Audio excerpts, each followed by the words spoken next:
Yeah.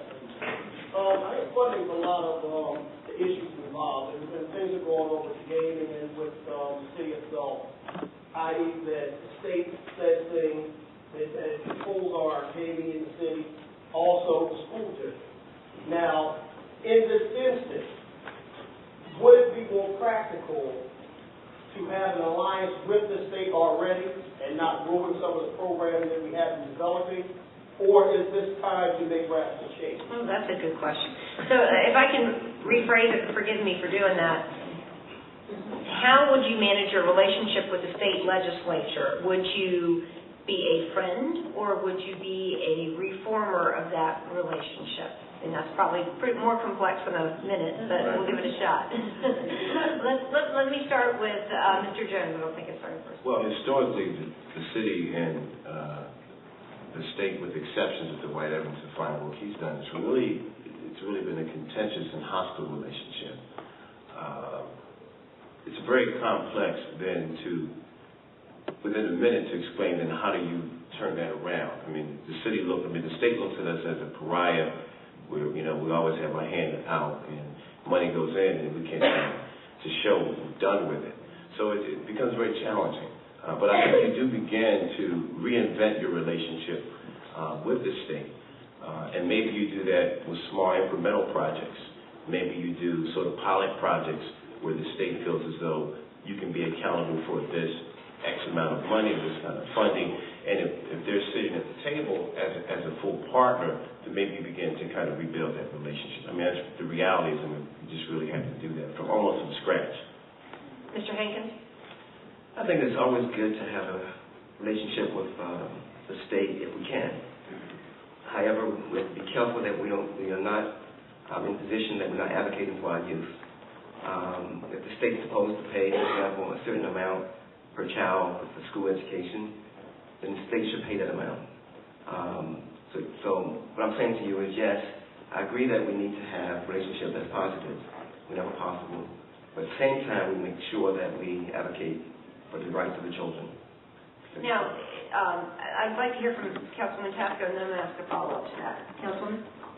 First, I'd just like to put some of this stuff in perspective. A lot of the questions you're asking us today, we don't really have too much to do with it. Okay? We're trying to solve it. Well, this is a strong mayor form of government in the city of Philadelphia. City council has input through the budget process. We can recommend programs, we can ask for a program to be funded, but the mayor and his administration set the agenda. They determine what programs that they want to fund. They fund those programs, and we can get into a dialogue back and forth. At the end of the day, even though we may appropriate money for a specific program or issue, the mayor does not have to spend the money, and it has happened in a lot of instances in this. So while we can be advocates for all of this, for early childhood education, for money into early childhood education, for adult probation, and the whole issue of how to pay for that, if we give the courts the money, will they spend the money for additional probation officers? I mean, about the health, the DHS. I am sorry, so your point's well taken. But we do need a good relationship with the state because we've got a lot of money from the state for a lot of these programs. So we are advocates. We are not implementers. Okay. Let me ask a follow-up question then, because it's also the case that we don't have any control over the state legislature either. Right. And you can have a relationship with them. We're talking about relationships of influence, right?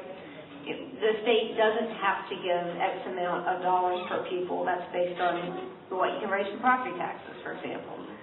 So my question is this. Give me an example of, in your work in the community or in government, where you have had less power but more influence in how you used it. And we'll start with Councilman Tasco. You can pass if you'd like to. What is the question? I want to know, give us an example of your experience, something that you did when you didn't have the power in the relationship, but you had to get something done. I tell you what, why don't we start with Mr. Jones, since you're shaking your head? Okay, I'm trying to process it. But I guess one thing that we did recently, last year,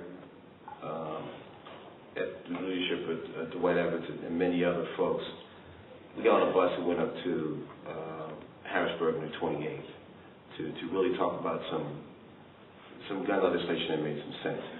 2 years prior, though, Men United got on a bus without fanfare, and we went to about 4 other cities. We went to Scranton, we went to York, we went to Reading, we went to Norristown. And the point was, we wanted to build relationships with folks and say, hey, there's something going on with the gun violence that's across the board, and we need your help, and we need your support. Now, we weren't legislators, we didn't have any money, you know. We didn't have any power in the traditional sense in terms of making legislators listen to us. But what we did do is we had influence in terms of, we found advocates who were black, who were white, who were Hispanic, who were, you know, across the board, who agreed with us. That was the beginning of building a network that then we helped to kind of put some power on legislators to really begin to think about it. Now, Thank you. I'm sorry. I'm going to have to cut you off. Councilwoman? Yes.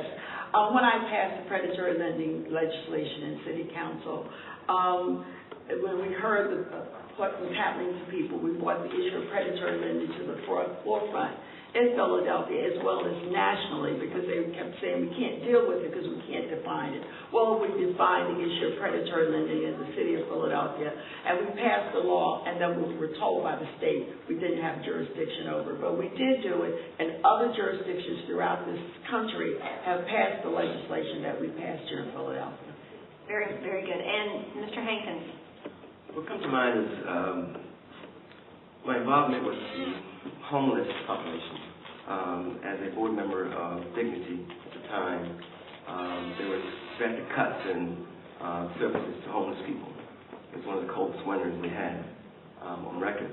I, along with several other gentlemen, Joe Rogers and Chris Sproul, went over to Councilmanic at the time. The president of the City Council was John Street, because he was instrumental in the cuts to homeless programs. I was arrested in the protest in front of John Street's office. We moved from his office and talking to the mayor at the time, Wilson Good. And I took folks over to the state building, and we had a tent out, and we slept overnight there. The governor flew in John White Jr. We got $1 million for homeless people, so it worked. Yeah, I got to say, y'all were shaking your heads at me, but those are 3 excellent examples of experience. Okay, I'm going to shake things up a little bit here, but before I do that, do we have any questions from the floor that need to get asked? All right, let's go back to our lightning round. I'd like to shift the focus to ethics legislation and ask each of you if you feel that what council has already done in reforming the ethics code and the Board of Ethics and pay-to-play legislation is enough, or if there are other things that you would like to see addressed or parts of the current law that you'd like to see re-examined. And let's talk with Mr. Hankins. I think that the ethics law needs to be re-examined.